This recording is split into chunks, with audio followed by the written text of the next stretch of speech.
Hi there and welcome. Thanks for your interest in the premium Ichimoku. Little tutorial introduction here.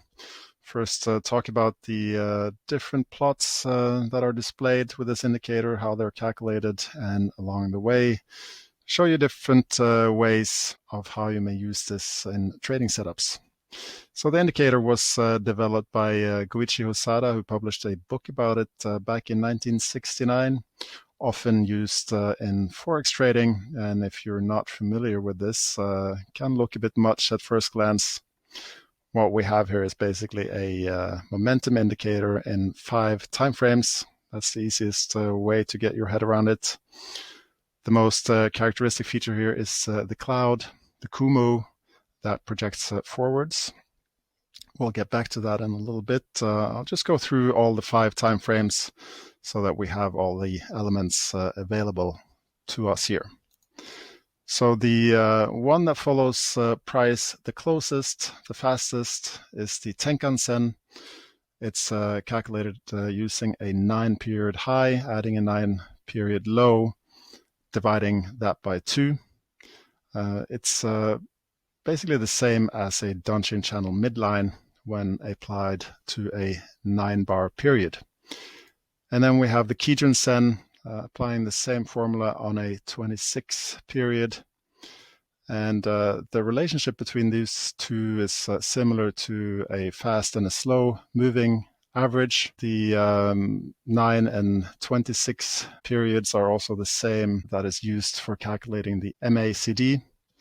So a classic signal here is to wait for the Tenkan-sen to cross the Kijun-sen. And that is pretty effective, but will occur infrequently in strong trends, and therefore you can identify additional signals when price is crossing the Kijun-sen or the Tenkan-sen lines. You'll want to look for thrust bars that have higher than average range. I have a Renko chart here, so that requirement is not so relevant, but a higher close than the previous high and vice versa for short. I'll get back to the thrust bar definitions a little bit later here. And then we have the Kumo, and as I said, that is the most characteristic feature of the Ichimoku. That is comprised of 2 lines, the Senko span A and B. The 2 lines are displaced forwards 26 bars and are used to identify the current trend. The Senko span A is the 2 periods that I talked about earlier here, the Tenkan-sen and the Kijun-sen divided by 2. And the Senko span B is taking a 52 period high and adding a 52 period low and dividing that by 2. So a uptrend is considered strong if the Senko span A has crossed above the Senko span B, plotting a green cloud, and then the opposite for the downtrend, plotting a red cloud here for that scenario. Again, the cloud is displaced forwards 26 bars, so that also provides a forecast of future support resistance. When prices move above the cloud, it indicates breaking resistance and the beginning of a new uptrend.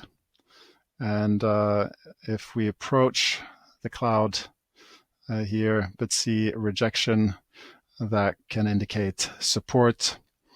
And of course, when prices are trading within the cloud, it's indicating a sideways or consolidating market. Finally, we have the Chico span line, which is the close displaced back 26 bars. So this is a momentum filter, and the rule is pretty simple.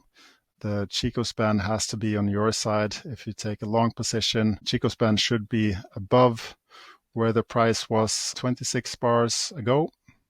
For short positions, the Chico span should be below price. And as we see here, we're moving above. And it's also an early indication of a long-term momentum change when the Chico span crosses the Kumo midline, which you see here. That is, of course, occurring here in real time. So with that, I think we can go into the composite trend definition. Now we have all the different momentum timeframes available to us here. The composite trend is displayed with paint bars here. So green for uptrend, gray for neutral, and red for downtrend. We've by default set this to look for where the price is relative to the Kijun line. And we want also the Tenkan Sen to be on the right side of the Kijun. The cross has to have occurred. And finally, we, of course, want price to be in agreement with the cloud, meaning that it has to have broken above for long signals and below for short positions. A neutral trend occurs if we have both bullish and bearish indications. So here we see a price breaking below the Kijun here, and that is making this trend neutral. Otherwise, here it's bullish because the Tenkan is above the Kijun and price is above the Kumo. But once the price is breaking through the Kijun here, we have a neutral scenario. And then we also have the signals here. You see a bullish key signal. It's the first bullish signal that follows after a bearish signal. And the key signals are shown as double triangles, whereas the other signals here are shown as single triangles. Those are consecutive signals. So the key signals are markers for a beginning of the trend, and the others here for continuation. In total, you have 8 filters to define the trend. I'll show you how to set this up in the indicator dialog box in a minute. Just want to give you a quick overview here first. Basically, there are 2 types of trend filters: price versus indicator and crossovers. So for price, we have the price relative to the Tenkan, Kijun, Kumo midline, and the Chico. And for the Chico, of course, that's projected 26 bars backwards. And for the crosses, you have the Tenkan Kijun, which we looked at, the Senko cross making up the cloud. And then you have a Chico versus Kumo. The last 2 here are then projected 26 bars forwards. And then for the thrust bars, you have to meet the following requirements to trigger the signals. First of all, you want to see a significant range, at least half the size of the average range. And for a bullish scenario, the signal bar also has to be a up close, so a close above the open. It also has to be a close in the upper half of its range, so above the mid-range, and it has to close above the high of the prior bar. If these requirements are not met, the signal will be deferred. All right, so now we'll have a look at the indicator dialog box here. We'll have a look at the composite trend first. So here, if you, let's say we take the Kumo requirement off here and apply, we see we get a earlier key signal because we have the cross here and we have price moving above the Kijun line.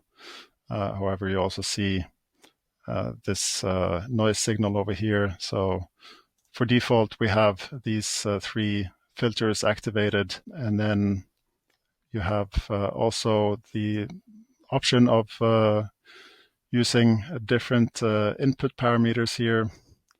and the display options. So right now I'm showing pretty much everything here, but the way that I like to use this indicator is just basically showing it as the paint bars for a trend momentum indication. I use these with the Renko bars, as I said, and in particular with the opening range. This is the Euro futures contract, and I trade the European session with this. So I'm looking for breakouts following the European Open, and then I'm using extension bands of the range that forms after the Asian close and moving into the European session open. And so these are pretty good breakout setups indicated by the Ichimoku trend and this opening range. So you can apply this to many different instruments as well. All right, so I think that is it for the introduction to the Ichimoku. Thanks for tuning in. If you have any questions, you can reach me at info@lizardindicators.com. Otherwise, drop me a line in the contact form. I look forward to hearing from you. Take care and bye-bye.